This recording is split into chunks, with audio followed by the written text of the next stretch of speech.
Sa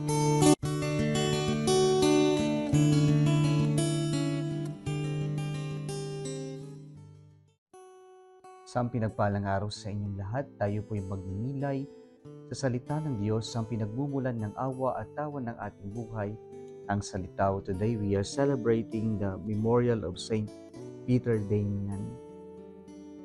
Mga kapatid, ang pagsunod po sa Panginoon ay hindi madali. It is never easy to follow the Lord.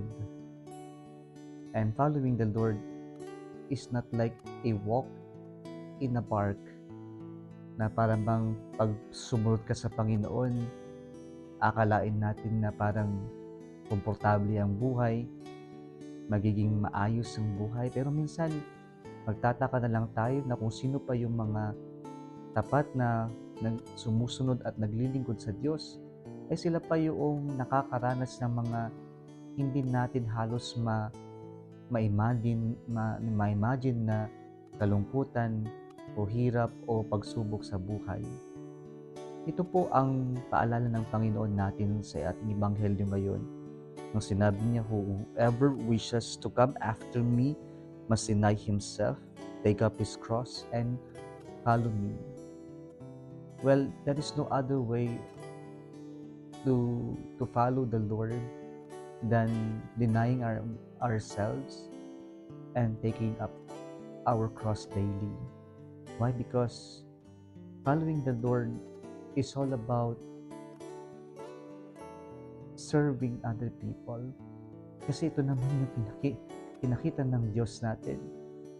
Yung pagsunod natin sa Kanya ay gaya nung ginawa ng Panginoon na Kanyang ibinigay ang Kanyang sarili, na sa Kanyang pagbibigay ay hindi niya inuuna yung Kanyang sarili, pero inuuna niya yung kabutihan ng nakakarami.